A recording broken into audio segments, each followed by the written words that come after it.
Interruption చేయకుండా last time బడ్జెట్లు 2023-24 ఇక్కడ నుంచి బట్టి గారు మాట్లాడితే దాదాపు గంట సేపు మాట్లాడారు. ఆర్థిక మంత్రిగా నేను అక్కడ ఉన్నాను. ఒక్కసారి కూడా మా మంత్రులు కానీ నేను కానీ లేవలేదు, ఒక్క నిమిషం కూడా డిస్టర్బ్ చేయలేదు. వారు మొత్తం మాట్లాడిన తర్వాత నేను రిప్లై ఇచ్చాను. సో ఆ సంయోనం ఉండాలని చెప్పి కూడా నేను మీ ద్వారా విజ్ఞప్తి చేస్తా ఉన్నా. ఎందుకంటే హరీష్ రావు గారు, మీరు మొట్టమొదట మీ ప్రసంగంలో చెప్పినారు మమ్మల్ని వీడియోలో చూపిస్తలేరని చెప్పేసి. అది పొరపాటు. అది చూపిస్తలే, ప్రజలు చెప్తున్నాం, అందరినీ అన్ని పర్ఫెక్ట్గా చూపిస్తున్నాం. Thank you sir. నేను సీనియర్ శాసనసభ్యులు హరీష్ రావు గారి ప్రతి మాటను కూడా గౌరవిస్తాం అధ్యక్ష. ఎందుకంటే వారు కూడా లెజిస్లేటివ్ మంత్రిగా కూడా పనిచేశారు, ఫైనాన్స్ మినిస్టర్గా పనిచేశారు. మేము ఈరోజు మరి ఆ రాహుల్ గాంధీ గారి ప్రస్తావన తీసుకొచ్చారు.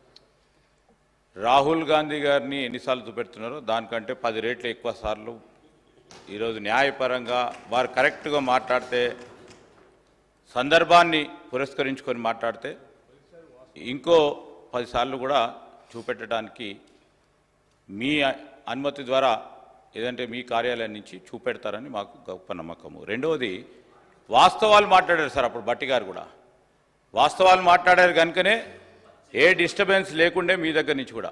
దయచేసి హరీష్ రావు గారు కూడా వారికి ఉన్న అనుభవాన్ని ఉపయోగించుకొని వాస్తవాలు మాట్లాడితే తప్పకుండా సభ సజావుగా జరుగుతుందని మా అభిప్రాయం అధ్యక్ష. Please please running comment please. Jagadishwar Reddy గారు ప్లీజ్ రన్నింగ్ కామెంటరీ చేయకండి దయచేసి. ప్లీజ్ ప్లీజ్, అక్కడ నుంచి ఏం లేదు. చేయకండి. Thank you speaker sir. Please please అధ్యక్ష ప్లీజ్ ఇస్తా నేను. గౌరవనీయులు ప్లీజ్ అన్న, అట్లా ఉన్నది సార్. ఇప్పుడు ఇట్లా మంత్రులు లేవడం సబబు కాదు సార్. కూర్చోండి దయచేసి. ఇప్పుడే ఇస్తాను. ఇట్లా ఉండదు అన్న. ఎల్ఏ మినిస్టర్ గారు చెప్పండి కొద్దిగా. ఇప్పుడే అధ్యక్ష, గౌరవనీయులు ఎల్ఏ మినిస్టర్ గారు అన్నట్టు రాహుల్ గాంధీ గారి బాటలో నడుస్తామని చెప్పారు. అదే రాహుల్ గాంధీ గారు పాంచి న్యాయ్ గురించి కూడా చెప్పినారు. ఎమ్మెల్యేలు పార్టీ మారితే వెంటనే డిస్క్వాలిఫై కావాలన్నారు, వాళ్ళతో రాజీనామా చేయించారు. రెండవది అధ్యక్ష, మేము కూడా సబ్జెక్టే మాట్లాడతాం. We will not deviate from the budget. 10 ఏళ్ళు మేము కూడా ప్రభుత్వంలో ఉన్నాం. మా అనుభవాలను ఈ ప్రభుత్వానికి, ఈ రాష్ట్రానికి మేలు జరిగే విధంగా వాస్తవాలు మాట్లాడే ప్రయత్నమే చేస్తాం అధ్యక్ష. అయితే ఒక రిక్వెస్ట్ అధ్యక్ష, బడ్జెట్ మొత్తం 4 రోజులు పెట్టినాం. మన పద్దులు కూడా మాట్లాడే అవకాశం తక్కువ ఉంది. అందువల్ల కొంచెం సమయం ఎక్కువ ఇవ్వండి దయచేసి. మేము ఈ రాష్ట్రం కోసం, మరి ఈ రాష్ట్ర ప్రజల భవిష్యత్తు కోసం ఈ ప్రభుత్వానికి కూడా కొన్ని మంచి సూచనలు ఇస్తాం అధ్యక్ష. కొంచెం దయచేసి ఇంటరప్షన్ లేకుండా సమయం ఇవ్వాలని విజ్ఞప్తి. అధ్యక్ష, the more a government blames others, the more it reveals its own failures and inability. ఏ ప్రభుత్వమైనా ఇతరులను ఎక్కువగా నిందిస్తుందో ఆ ప్రభుత్వం తన అసమర్థతను, వైఫల్యాలను బయట పెట్టుకుంటుంది. కాంగ్రెస్ ప్రభుత్వం ప్రవేశపెట్టిన బడ్జెట్ గురించి వ్యాఖ్యానించడానికి ఈ మాటలు సరిగ్గా సరిపోతాయి. బడ్జెట్ ప్రసంగం అంతా బీఆర్ఎస్ను తిట్టిపోయడం కోసం తయారు చేసినట్లుంది. ఒక రాజకీయ కరపత్రం లాగా ఉంది. బడ్జెట్ ప్రసంగానికి ఉండాల్సిన గంభీరత కానీ, దార్శనికత కానీ ఏమాత్రం కనబడలేదు అధ్యక్ష. ఫార్ములేషన్ ఆఫ్ పాలసీ కన్నా హ్యూమిలియేషన్ ఆఫ్ అపోజిషన్ మీదనే బట్టి గారు ఎక్కువ దృష్టి పెట్టినట్టుగా కనబడ్డది. అధ్యక్ష, నేను సూటిగా ఒక మాట అడుగుతా ఉన్నా అధ్యక్ష. ఎన్ని రోజులు మా పేరు చెప్పి బతుకుతారు?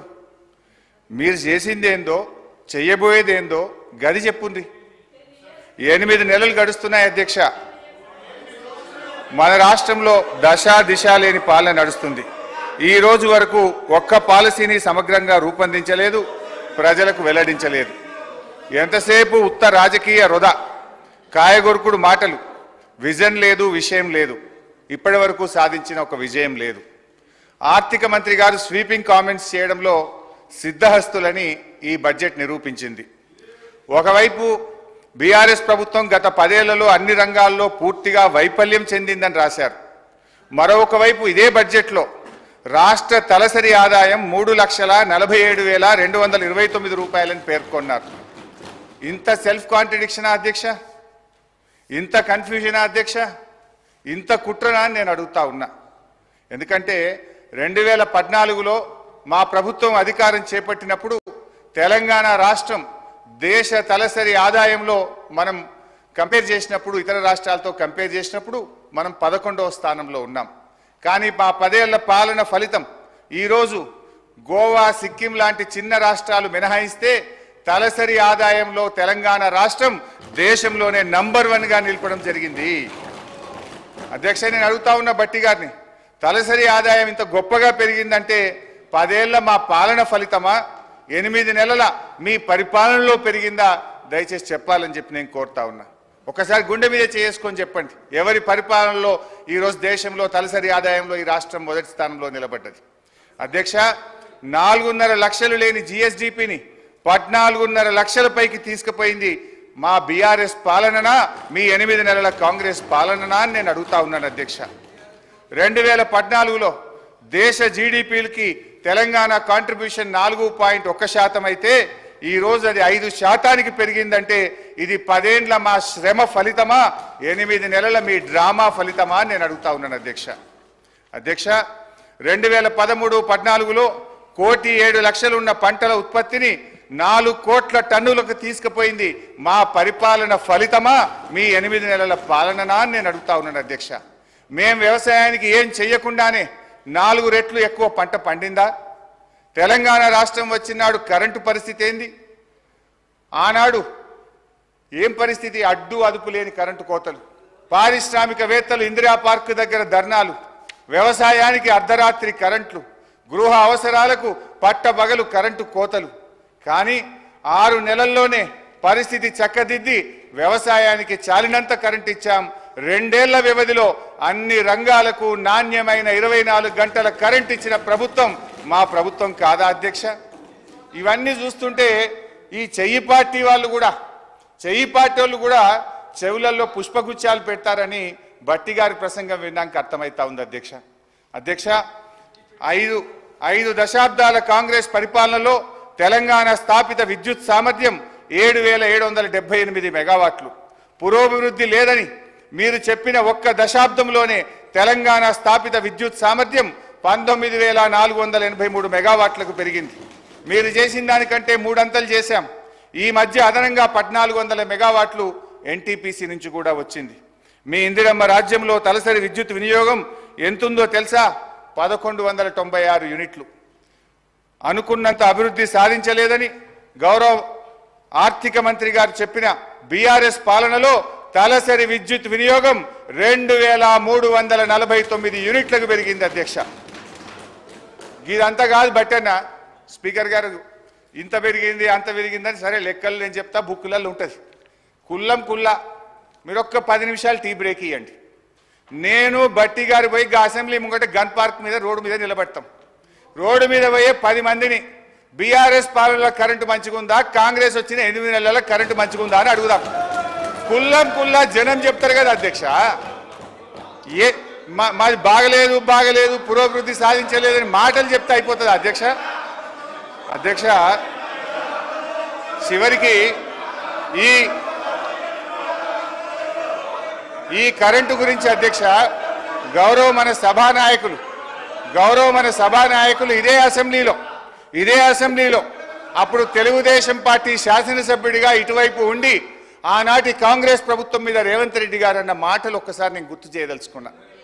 ఆనాటి కాంగ్రెస్ పాలనలో తన తండ్రి గారు చనిపోతే ఊర్లో దహన సంస్కారాలు చేసిన తర్వాత కరెంటు లేకపోతే గంటల సేపు ఎదురు చూసి, కరెంటు లేక నీళ్లు లేక నెత్తి మీద నీళ్లు చల్లుకొని ఇంటికాడికి పోయినా అని రేవంత్ రెడ్డి గారు ఆనాటి కాంగ్రెస్ పాలనలో కరెంటు పరిస్థితి గురించి ఇదే సభలో చెప్పారు. అధ్యక్ష, ఇవాళ పరిస్థితి ఏడికి వచ్చిందంటే చివరికి గౌరవ మంత్రులు ముఖ్యమంత్రి గారు ఎక్కడన్నా మీటింగులు పెట్టుకుంటే జనరల్ గా పోలీసు వాళ్ళు భద్రత కోసం వెళ్తారు. అధ్యక్ష, మీటింగ్లకు పోలీసు వాళ్ళు పోయి భద్రత కోసం వాళ్ళు నిలబడితే అధ్యక్ష, ఈ రోజు కరెంటోళ్ళు పోయి మాత్రం నిలబడుతున్నారు. అధ్యక్ష, పోలీసు వాళ్ళతో పాటు ఏడ మంత్రి గారి మీటింగ్ ఉన్నా ముఖ్యమంత్రి గారి మీటింగ్ ఉన్నా కరెంట్ వాళ్ళు జనరేటర్లు పట్టుకొని మాత్రం ఉంటున్నారు. అధ్యక్ష, ఆ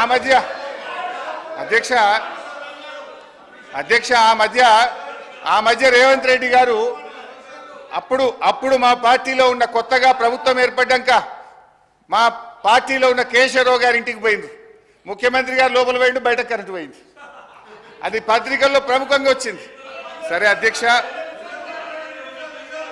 గత ఓపిక ఓపిక ఓపిక ఇంకా చాలా చెప్పేది ఉంది, రాగే. గత కాంగ్రెస్ పరిపాలనలో వృద్ధులకు ఇచ్చిన పెన్షన్ 200 రూపాయలు, మేము అధికారంలో వచ్చిన వెంటనే 1000 రూపాయలు చేశాం. రెండోసారి అధికారంలో రాగానే 2000 చేశాం. మా దశాబ్ద కాలంలో ఇచ్చిన మాట ప్రకారంగా వృద్ధాప్య పెన్షన్ను 200 నుంచి 2000 రూపాయలు చేశాం అధ్యక్ష. మీ సోకాల్డ్ ప్రజాపాలనలో చెప్పిన 100 రోజుల గడువు దాటిపోయింది. 4000 పెన్షన్ నాలుక మీదనే ఉన్నది. ఉన్న 2000 కూడా చక్కగా రాక అవ్వాదాతల పరిస్థితి అధోగతి అయిపోయింది అధ్యక్ష. అధ్యక్ష 2021లో విడుదలైన నీతి ఆయోగ్ నివేదికలో ఏముంది అధ్యక్ష? Telangana is the 7th largest state in terms of GSDP and has clocked a CAGR of more than 11% since 2015-16. It is one of the fastest growing states in the country. The state's economy has grown at an average annual rate of more than 9% since its formation, which is significantly higher than the growth rate it had attained before its formation as a separate state. Telangana రాష్ట్రం ఏర్పడ్డ తర్వాత ఆర్థికంగా వేగంగా అభివృద్ధిని సాధించిందని నీతి ఆయోగ్ కుండబద్దలు కొట్టినట్టు చెప్పినా అనుకున్నంత పురోభివృద్ధి సాధించలేదనే ప్రచారాన్ని ఏమనాలి అధ్యక్ష? వీళ్ళ ముందు గోబల్స్ కూడా పనికిరారు. ఇది గోబల్స్ ప్రచారం కాకపోతే ఏంది అధ్యక్ష? ఆర్థిక మంత్రి గారు వాక్కురిచ్చిన పురోగతి లేని దశాబ్ద కాలములో మన కేంద్ర ప్రభుత్వం ఇచ్చిన అవార్డులు తెలంగాణ పల్లెలకు టాప్ 20లో 19 అవార్డులు తెలంగాణ రాష్ట్రానికే వచ్చినాయి అధ్యక్ష. దీన్ని బట్టి తేలేదేమిటంటే ఈ బడ్జెట్లో ఉన్నదంతా వాస్తవాల విస్మరణ, అవాస్తవాల విస్తరణ. ఈ ప్రభుత్వం ఎంత సంకుచిత వైఖరంటే దశాబ్ద కాలంలో మేము సాధించిన అద్భుతమైన ప్రగతికి సంబంధించిన వివరాలు ప్రజలకు అందుబాటులో లేకుండా చేయాలని పబ్లిక్ డొమైన్లో ఉన్న మొత్తం సమాచారాన్ని డిలీట్ చేశారు అధ్యక్ష. Government is a continuous process. మా 10 ఏళ్ల పాలనలో ఉన్న మొత్తం సమాచారాన్ని డిలీట్ చేస్తారా అధ్యక్ష? ఇంతకంటే చిల్లర వ్యవహారం ఇంకోటి ఉంటుందా అధ్యక్ష? ముఖ్యమంత్రి గారు, మీరు కంప్యూటర్ మెమొరీ నుంచి డిలీట్ చేయగలుగుతారేమో కానీ ప్రజల మెమొరీలో నుంచి డిలీట్ చేయలేరనే విషయాన్ని గుర్తుంచుకోవాలి అధ్యక్ష. అక్షరాలను మలిపేస్తారేమో కానీ అనుభవాలను మలిపేయలేరు అధ్యక్ష. ఈ బడ్జెట్ గురించి చెప్పాల్సినటువంటి అవసరం ఉంది అధ్యక్ష. ముఖ్యంగా బడ్జెట్లో చూస్తే అధ్యక్ష, ఆర్థిక మంత్రి గారు చాలా అందంగా చెప్పారు. వాస్తవాలకు దగ్గరగా ఉందని, నిద్రలేని రాత్రులు గడిపామని, మేము డాంబికానికి పోకుండా రియలిస్టిక్ బడ్జెట్ను ప్రవేశపెట్టామని గౌరవనీయులైన ఉప ముఖ్యమంత్రి గారు చెప్పారు. కానీ ఇది పూర్తిగా సత్యదూరం, అవాస్తవాలతో కూడుకున్నది. రానటువంటి బడ్జెట్లో ఆచరణ సాధ్యం కానటువంటి, ఆదాయం రానటువంటి లెక్కలతో బడ్జెట్ను కూర్చేటువంటి ప్రయత్నం చేశారు అధ్యక్ష. నిన్ననే మనం అసెంబ్లీలో మాట్లాడాం. కేంద్ర ప్రభుత్వం మన రాష్ట్రానికి అన్యాయం చేస్తుందని, బడ్జెట్లో ₹1 ఇవ్వలేదని, ఈ రాష్ట్రానికి జరిగిన అన్యాయం మీద మన తీవ్రమైన నిరసనను కేంద్రానికి తెలుపుతూ అసెంబ్లీలో తీర్మానం చేశాం. భట్టి గారు కూడా ఇదే అసెంబ్లీలో పోయినసారి మాట్లాడారు. ఇది అసెంబ్లీ రికార్డు, దీని నుంచి కూడా చదివి వినిపిస్తాను. అయితే బడ్జెట్లో ఏం పెట్టారు భట్టి గారు? 2023-24 సంవత్సరంలో, అంటే ముగిసిన ఆర్థిక సంవత్సరంలో కేంద్ర ప్రభుత్వం నుంచి మనకు వచ్చినటువంటి గ్రాంటు 9,729 కోట్లు. కానీ బడ్జెట్లో ఎంత పెట్టారు ఈ సంవత్సరం? మీరు 21,635 కోట్లు పెట్టారు. అంటే పోయిన సంవత్సరం ఇచ్చినంత కూడా ఇయ్యలేదని, తెలంగాణకు మొండి చేయి చూపిందని ఇదే సభలో మనం తీర్మానం చేస్తాం. కానీ మీరేమంటారు? 21,636 కోట్లు కేంద్ర ప్రభుత్వం నుంచి వస్తుందని భట్టి గారు ఈ బడ్జెట్లో పెట్టారు. గౌరవనీయులైన భట్టి విక్రమార్క గారు పోయినసారి అసెంబ్లీలో మాట్లాడుతూ ఏమన్నారో ఒక్కసారి చదివి వినిపిస్తాను అధ్యక్ష. మన రాష్ట్రం పేజ్ నంబర్ 19 పారాగ్రాఫ్ 1. మన రాష్ట్రం ఏర్పడిన నాటి నుండి గత సంవత్సరం వరకు కూడా గ్రాంట్ ఇన్ ఎయిడ్స్ దాదాపు 8,000 కోట్ల నుంచి 10,000 కోట్లు దాటడం లేదు. ప్రతి సంవత్సరం గ్రాంట్ ఇన్ ఎయిడ్స్ మనం ఆశిస్తున్నాం కానీ కేంద్రం నుంచి ఏమీ రావడం లేదని చెప్తూ ఉన్నారు. ఇది వారికి తెలిసిందే అని నన్ను ఉద్దేశించి వారు మాట్లాడారు. మరి మీకు తెలిసిందే కదా, ఇప్పుడు మీకు తెలిసిందే కదా, మరి నువ్వెట్లా పెట్టినావు 21,000 కోట్ల రూపాయలు అంటే ఈ బడ్జెట్ అవాస్తవాలతో కూడుకున్నటువంటిది. 21,636 కోట్లు కేంద్రం నుంచి గ్రాంట్ల రూపంలో వస్తుందని ఏదైతే పెట్టారో ఇది వాస్తవాలకు దూరంగా ఉంది. ఇకపోతే అధ్యక్ష, అంటే ఇంకా బాగా అర్థం కావాలంటే బట్టి గారికి నేను సెంట్రల్ బడ్జెట్ కూడా చూశాను. ఏమైనా పెరిగిందా, నిజంగానే ఏమైనా వస్తుందా, బట్టి గారు బాగా ఆలోచించి పెడతారు కదా, ప్రతిపక్షంలో అనుభవజ్ఞులు కదా అనుకున్నా. సిఎస్ఎస్ కింద 2023-24 సంవత్సరానికి కేంద్ర ప్రభుత్వం పెట్టింది 4,60,614 కోట్లు. ఈ సంవత్సరం సిఎస్ఎస్ కింద సెంట్రల్లీ స్పాన్సర్డ్ స్కీమ్స్ కింద రాష్ట్రాలకు ఇచ్చే డబ్బు ఈ సంవత్సరం ఎంత పెట్టారు అని చూశాను. 5,05,978 కోట్లు. అంటే గత సంవత్సరం కంటే 45,000 కోట్లు సిఎస్ఎస్లో ఎక్కువ పెట్టారు. అంటే దేశం మొత్తానికి 28 రాష్ట్రాలు కేంద్రపాలిత ప్రాంతాలకు కలిపి వాళ్ళు పెంచింది 45,000 కోట్లు. కానీ మా గౌరవనీయులైన ఆర్థిక మంత్రి గారు ఒక్క మన రాష్ట్రానికే 12,000 కోట్లు గత సంవత్సరం కంటే అదనంగా వస్తాయని పెట్టారు. ఇది సాధ్యమా అని నేను అడుగుతా ఉన్నా. ఇకపోతే ట్యాక్స్ రెవెన్యూలో చూస్తే అధ్యక్ష, పోయిన సంవత్సరం కంటే ఈసారి 26,383 కోట్లు ట్యాక్స్ రెవెన్యూ ఎక్కువ వస్తుందని వారు బడ్జెట్లో ప్రతిపాదించారు. ఇందులో ఏమంటారు, అసలు వాస్తవానికి ఇంత గ్రోత్ ఒక్కసారి రాదు అధ్యక్ష. ఒకవైపు ఆర్థిక మాంద్యం అంటున్నారు, ఇంకొక వైపు మీ కొన్ని వ్యవహారాల వల్ల రాష్ట్రంలో రియల్ ఎస్టేట్ ఆగమైపోయింది, కుదేలైపోయింది. కానీ నేను I will going to the details అధ్యక్ష. స్టాంప్స్ అండ్ చెప్తాను భాయ్ సాబ్, యూ షుడ్ హ్యావ్ పేషెన్స్. భాయ్ సాబ్, నేను 2 గంటలు అప్పులు చెప్తా, ఆస్తులు చెప్తా, నీ లిక్కర్ చెప్తా, నీ కథ అంతా చెప్తా, జర్ర ఒప్పుకోవట్టు విను. నేను మాట్లాడినాక మీకు అవకాశం ఉంటుంది, నువ్వే మాట్లాడు. నేను తప్పు చెప్తే నువ్వు సమాధానం చెప్పు, కానీ మధ్యలో రాకు. అధ్యక్ష, స్టాంప్స్ అండ్ రిజిస్ట్రేషన్ తర్వాత దీంట్లో ఏమంటారంటే గత సంవత్సరం మనకు వచ్చింది 14,295 కోట్లు.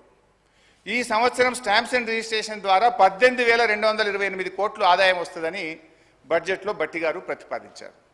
ఎట్లా వస్తుంది? దాదాపు 4,000 కోట్లు స్టాంప్స్ అండ్ రిజిస్ట్రేషన్ ద్వారా అదనపు ఆదాయం రాష్ట్రానికి వస్తుంది, దాన్ని మేము ఖర్చు పెడతాము అన్నారు. నేను అడుగుతా ఉన్న గౌరవనీయుల బట్టి గారు, ఒకవైపు ఏమో మీరు వచ్చిన తర్వాత గత 8 మాసాలుగా చూస్తే మంత్ ఆన్ మంత్ మనకు స్టాంప్స్ అండ్ రిజిస్ట్రేషన్ ద్వారా వచ్చే ఆదాయం తగ్గుముఖం పట్టింది.